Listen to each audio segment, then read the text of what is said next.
Oh. Hello. Welcome to Victoria and Victoria Reading Authors. And we're excited to talk to you today. It's been a while, but Victoria in particular is excited because she has some news for us, and that's what we're going to talk about today. Go, girl. Well, I wanted to tell everybody today, good morning, first of all, that I have a new book that has just come out. It's called Ancestors, and it is the third book in my trilogy called The Binding, which is a New Orleans-based series that's about vampires and witches and all kinds of other spooky things.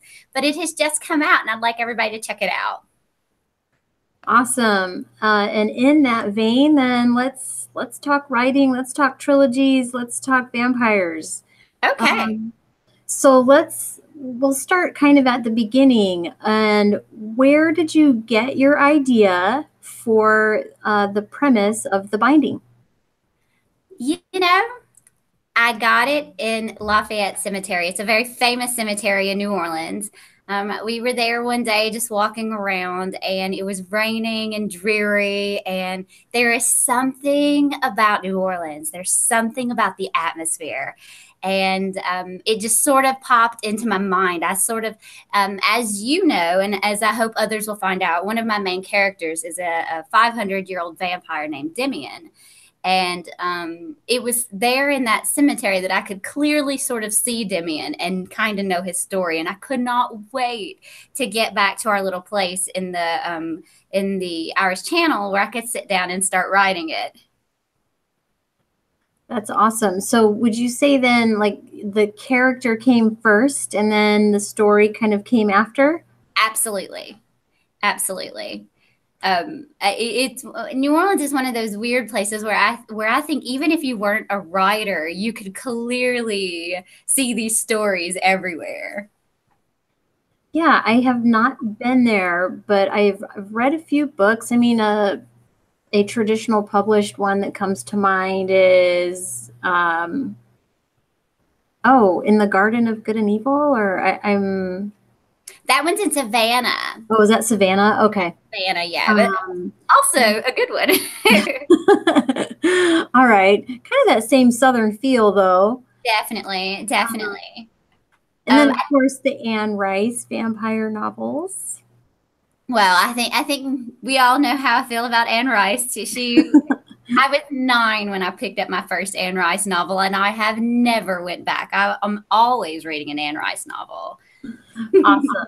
Well, and I love it that New Orleans is just kind of the seat of creativity. It's not just, uh, you know, the history, but it's music and it's art, and of course, it's literature. So I love that the binding takes place in New Orleans, and I'm probably not saying it right, New Orleans. Um, Something that you have done, and I've read all 3 books, something that you have done successfully is bring New Orleans to life. And even though I have never been there, I feel like I have been. I feel like I've eaten the gumbo. I feel like I've heard the music and seen the rain puddles on the streets. I feel like I've been there. So that is one of your big strengths in the Binding trilogy. Thank you. It's been compared. It's my love story to New Orleans. Yes, there's this wonderful story that I've written, but it truly is my love letter to this city that I adore. Well, it comes through loud and clear. Well done. Thank you. All right, so let's give our viewers kind of what can we do? A spoiler-free synopsis of the premise of The Binding. Um, Spoiler free. Okay, my main that's so hard to do. My main character is a girl named Sabella Rose, and she is from a small town in the South. And I think the biggest thing you have to know is she is a major love of fiction, sort of like you and I are. Only she loves it so much, she sort of follows it to the city that she's always dreamed about. And that's how she ends up in New Orleans. And very quickly, Sabella ends up amongst a whole plethora of colorful people. And then things unravel from there. Yeah, I don't think it's a spoiler to say that she gets mixed up in some paranormal trouble almost right away. And I love it that you have successfully brought in not just vampires. We have a ghost. We have witches. We have an inkling of the fairy world. Like it is full on supernatural. And I think you did a really good job of blending all of those elements. Thank you. I hate as a writer to admit this. Some of that was not planned. Okay, well, let's talk about the writing process for a second. Are you a pantser or do you like to outline? What do you do? I do both. I generally, there was a time in my life I was much more organized about writing. I would have note cards, and every single chapter was plotted out. Now, now I sort of listen kind of in my head to the character and let the characters really speak now. I just do it differently. So I guess I'm more of a pantser these days. I have a general idea of where it's going. I almost always know the ending of a story before I even put it down on paper, before I write the first paragraph. But like you mentioned, the Fae elements that get written into the books, that was not planned. That was not planned. That kind of came about just at a spur of a moment. I thought this is what needs to be here, and that's how it got written in. The main plan, the three characters that were completely planned, of course, was Lisette, the ghost that's in the story, that's very prominent, and then the two Shays, Aloysius and Jojo. They were planned from the very, very beginning. I knew them as characters before I put them in the book. They were there.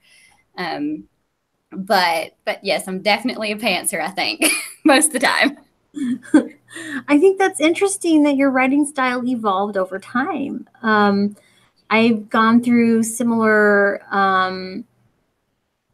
evolutions myself at different times, but I think I'll always first and foremost be a pantser. I've actually gotten a little bit more organized. And you know what? Maybe it just depends on the project because I'm doing projects now that are kind of, I'm flying by the seat of my pants. Let's see, there was something else. Oh, yes. What do you feel about do you feel like your work is character driven or plot driven, or like what role does character and plot play in your story?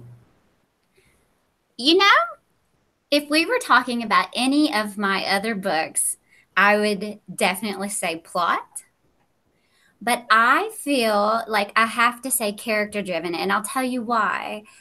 It's not just because of the physical characters. In my book, New Orleans is a character itself in those books. New Orleans is really what drives everything. You know, there are these stories that are going on, and I hope that they're seamless and they fit. But the main character is New Orleans, and how all of these different beings, these supernatural beings, are willing to work together for the greater good of this city that's unlike any other. By the way, it's New Orleans. This year is their 300th anniversary. So it's a big year for New Orleans. And you know, apparently I'm not the only one who loves this city. That is fantastic. I love that concept that New Orleans is a character in your story. And you know, when you were talking about that, I thought your story couldn't happen in another city. Like it has to be in NOLA. Definitely. I I can't imagine. First of all, I can't imagine those characters anywhere else.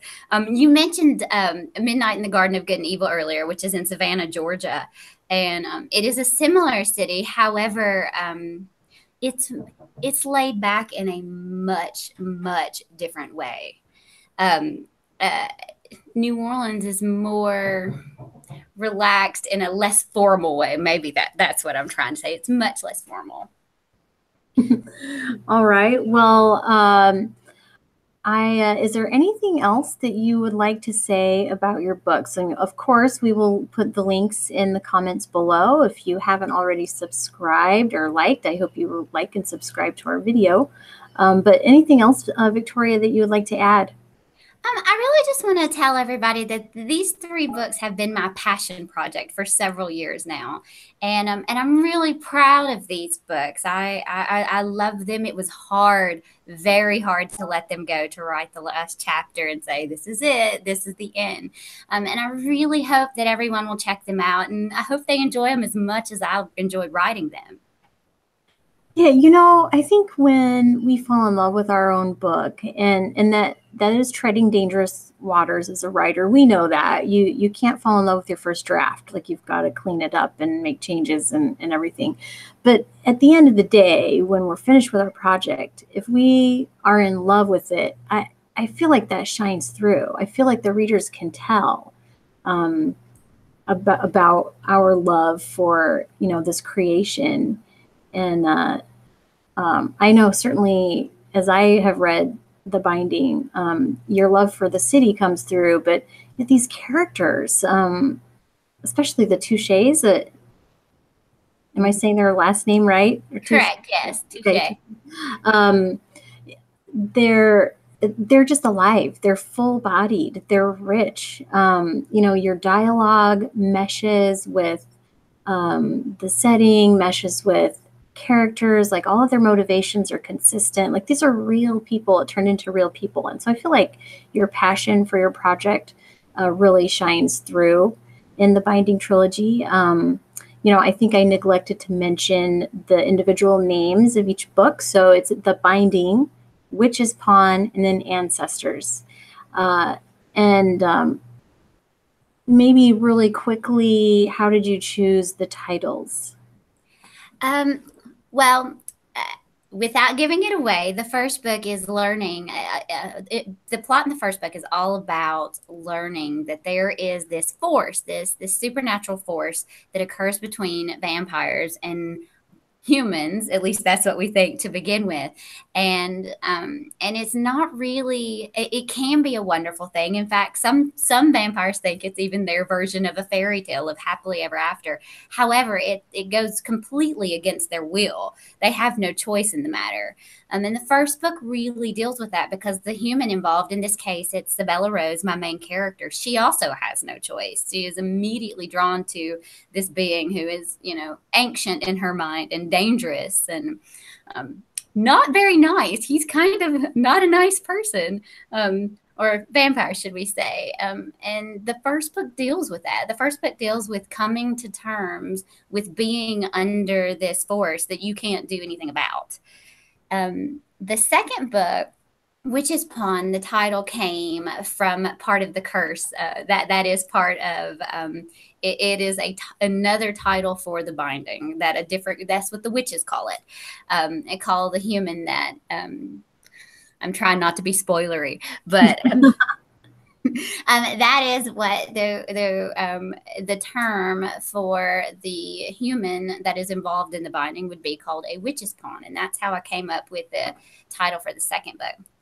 The third book was entirely different. The title for the third book is because of how prominent ancestors in our family lineages, especially in the South. This is a major theme in Southern literature and Southern people in general. Our family lines matter, and it matters in the books. It matters how the people react in the same way that generations ago their ancestors would have reacted, and that's how I came up with the title for that name.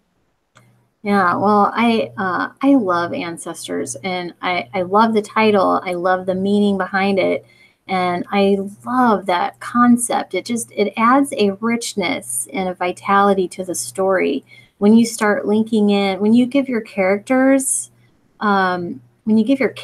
ancestors. How can that not deepen and enliven these fictional characters, that they become real to you because they're spawned from generations? So I just think it's fascinating, and you've done a wonderful job. Thank you so much. You're welcome. Well, we both have busy days ahead of us, so we're going to sign off. But thank you so much for watching. I hope you enjoyed. I hope you will pick up the Binding Trilogy. You will not be disappointed, especially if you're a fan of Nola or vampires or Anne Rice. You're guaranteed to love and enjoy these very just rich tapestried stories. I recommend finding your nearest Cajun or Creole restaurant if you can find one. So you get a hold of some gumbo, some grease, or how do you say it? Because you're gonna be hungry. I guarantee you will be hungry for some Southern food when you are reading these books. That's probably my only complaint, is that they need to be served up with the side of some delicious food. I will say I should have put warning labels on my novels. I've had multiple people contact me and say I've never been so hungry in my life. Just a thought. Maybe you could put together a little recipe book for your fans. Just a thought. All right. Well, like we usually say, two internet friends, thousands of books, and we are just getting started. Thank you. Thanks.